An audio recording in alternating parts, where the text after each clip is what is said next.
Chers amis, un grand shalom depuis Israël. Nous sommes en voyage avec les sentinelles du 13 au 22 septembre 2011 et vous pouvez admirer derrière le lac de Tibériade. Nous étions tout à l'heure sur le mont Carmel où nous avons passé un moment de prière dans le feu du Saint-Esprit.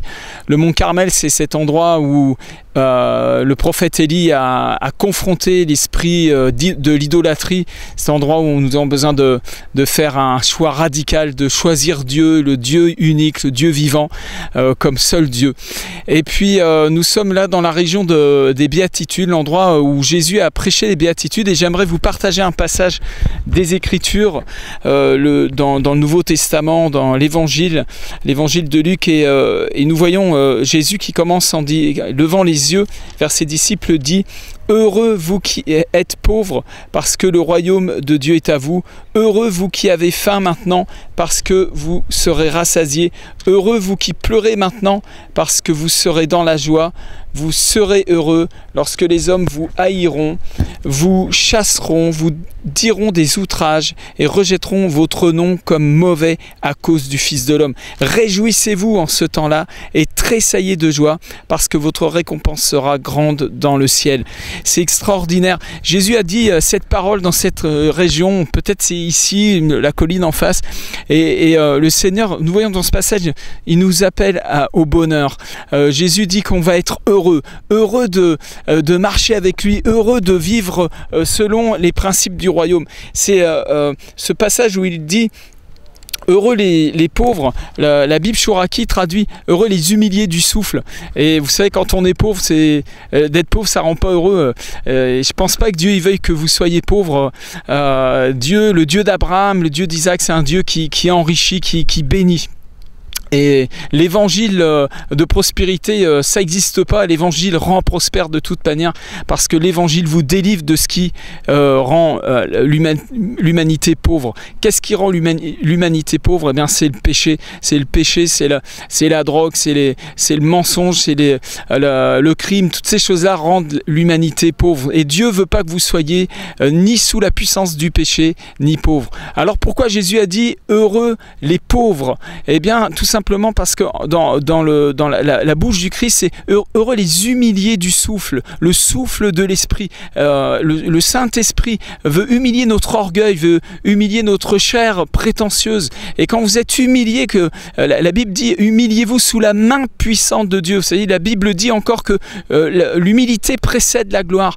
Et en fait, heureux celui qui se laisse humilier par le Saint-Esprit, qui se laisse toucher par la gloire de Dieu. Quand vous avez la gloire de Dieu qui rentre dans votre vie, eh bien, la première chose que le Saint-Esprit commence à faire, c'est d'humilier votre chair, l'orgueil qui veut s'opposer à la vérité, qui veut s'opposer à la manifestation de l'amour de Dieu. L'amour de Dieu humilie notre orgueil. L'amour de Dieu est tellement pur qu'il dévoile l'état de notre cœur.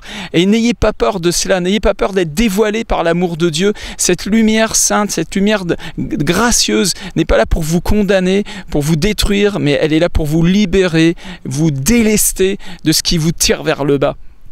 Et le Seigneur dit encore heureux, donc les pauvres, et il dit encore heureux si vous avez faim maintenant. Faim de quoi? Personne n'est heureux d'avoir faim de manger. Les enfants qui sont en train de mourir de faim dans le monde ne sont pas heureux, et ça serait faire mentir Jésus que de dire que de manquer de nourriture et du boire et des simples choses du quotidien puissent rendre heureux. Non, non, il ne s'agit pas de ça.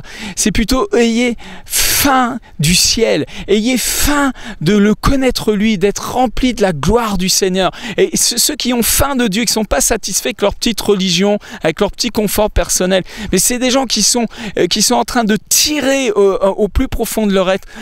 Leur prière est d'une intensité qui fait que ça va ouvrir le ciel, ça va amener la gloire de Dieu. Non seulement dans leur propre vie, mais dans la vie de ceux qu'ils vont pouvoir servir en tant qu'envoyés du Seigneur. nous voyons que le Seigneur veut nous rassasier, et il veut nous rassasier du pain de vie, du pain de révélation. Vous avez besoin d'une révélation de Dieu. Si vous ne vivez pas dans la pleine révélation de la puissance du Saint-Esprit, vous risquez d'être rempli d'autre chose que du pain qui descend du ciel. Heureux, vous qui pleurez maintenant, parce que vous serez dans la joie. Le Seigneur nous a promis une joie extraordinaire, une joie merveilleuse. Il est dit que le jour de la Pentecôte, quand l'Esprit de Dieu est descendu sur les 120 qui étaient là, tout affamés, tout en attente de la venue, de la promesse que Jésus avait faite, la venue du Saint-Esprit.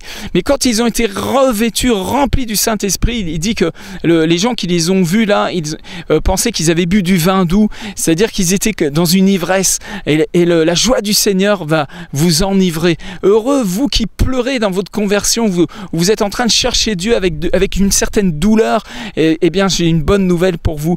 Le Seigneur va vous rassasier, il va vous bénir, il va vous remplir.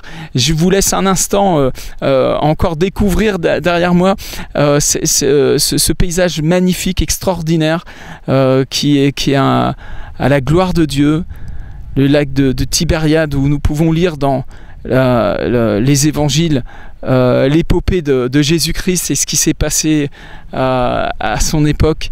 Et c'est extraordinaire quand nous pensons que, comme il est écrit, Jésus-Christ est le même hier, aujourd'hui, éternellement. Je voyage dans le monde entier, et partout où je vais, je vois la gloire de Dieu, des signes, des prodiges, des miracles.